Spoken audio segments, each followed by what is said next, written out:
जयपुर में एक बार फिर घरेलू नौकर ने बंधक बनाकर लूट की वारदात को अंजाम दिया है।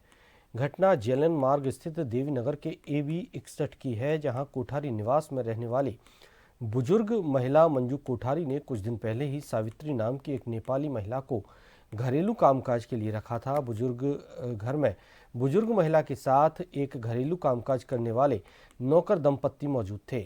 नेपाली महिला ने सोमवार देर शाम करीब 11:30 बजे अपने अन्य साथियों को घर पर बुलाया। अपने अन्य साथियों के साथ नेपाली नौकरानी ने घर में मौजूद 3 लोगों के साथ मारपीट की और उन्हें हाथ पैर बांधकर मुंह में कपड़ा ठूंस दिया।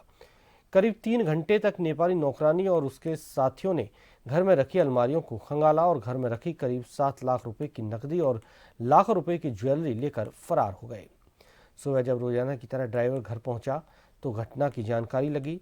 सूचना मिलने पर पुलिस अधिकारी भी मौके पर पहुंचे और घटना की जानकारी ली। पुलिस टीमों ने इलाके में लगे CCTV कैमरों के फुटेज खंगाले तो आरोपी टैक्सी के जरिए जाते हुए नजर आए। पुलिस ने मौके पर FSL टीम को बुलाकर साक्ष्य जुटाए। वहीं पुलिस की कई टीमें आरोपियों को पकड़ने के लिए संभावित इलाकों में भेजी गई हैं।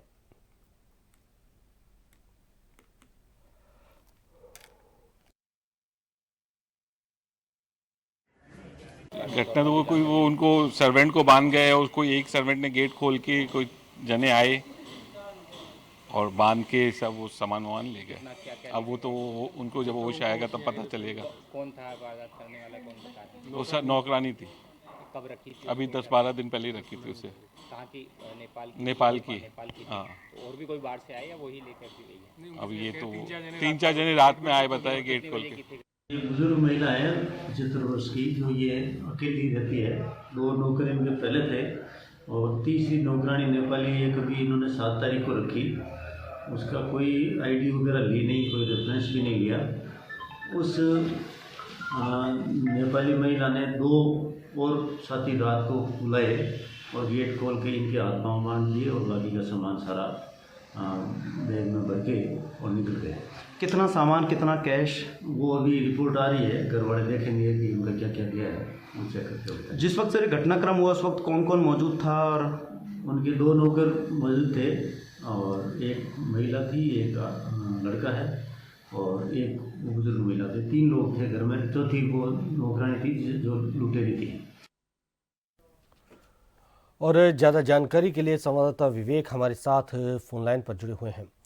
विवेक, मोती क्षेत्र में एक घर में लूट की वारदात हो जाती है। मोतीडूंगरी क्षेत्र में एक नौकरानी घर के सभी लोगों को बंधक बनाकर लूटपाट करती है। मामले में क्या खुलासा अब तक पुलिस कर पाई है? कौन थी ये महिला? कितने लोग यहाँ लूटपाट करने के लिए आए थे? इस संबंध में क्या जानकारी मिली है? देखिए, राजधानी जयपुर में दिनों घरेलू नौकरों द्वारा बंधक बनाकर लूट की वारदात सामने आ रही है। पिछले सप्ताह भी एक वारदात जो है आदर्श नगर इलाके में सामने आई थी, जहाँ नेपाली नौकर ने अपने साथियों के साथ घर में लूट की वारदात को अंजाम दिया था और नेपाल फरार हो गए थे। इस वारदात में 3 आरोपी गिरफ्तार किया गया था और अन्य फरार चल रहे थे। वहीं कल भी देर रात करीब 11:30 बजे मोतीडूंगरी इलाके में देवी पथ पर मार्ग के पास एक जोहरी परिवार के घर में लूट की वारदात को अंजाम दिया है। लूट की वारदात को अंजाम देने वाली महिला जो है वो नेपाल मूल की थी और कुछ दिन पहले ही घरेलू कामकाज के लिए घर में रखा गया था। घर में मौजूद बुजुर्ग महिला अपने एक नौकर दंपत्ति के साथ घर में रहती थी और इसी दौरान कल देर रात नौकरानी ने अपने 3 अन्य साथियों को बुलाया और देर रात मारपीट और कर बंधक बनाया और उसके बाद अपने साथियों के साथ घर में रखी करीब 7 लाख रुपए की नकदी और लाखों रुपए की ज्वेलरी लेकर टैक्सी के जरिए जो है फरार हो गई। पूरी घटना की सूचना जो है वो सुबह लगी जब नौकर रोजाना की तरह घर में आया और जैसे उसने घर के दरवाजे खुले देखे, अंदर लोगों को बंधा देखा तो खोलकर पूरी घटना की जानकारी सूचना मिलने पर पुलिस अधिकारी मौके पर पहुंचे और पूरी घटना की जानकारी लेकर मौके पर FSL टीम को बुलाकर साक्ष्य जुटाए गए हैं। जी, इलाके में लगे CCTV फुटेज खंगालने पर सामने आया कि पूरी वारदात को अंजाम देने के बाद वो टैक्सी के जरिए जो है मौके से फरार हुए थे, जिसके बाद अब पुलिस की टीमें संभावित ठिकानों पर जो है वो भेजी गई है। ये माना जा रहा है कि नेपाल निवासी थे तो नेपाल भागने की संभावना उनकी जाहिर की जा रही है।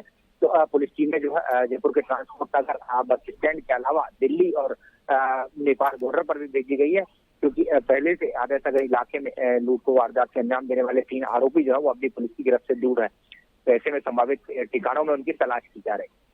जी, चलिए बहुत बहुत शुक्रिया आपका विवेक तमाम जानकारी के लिए।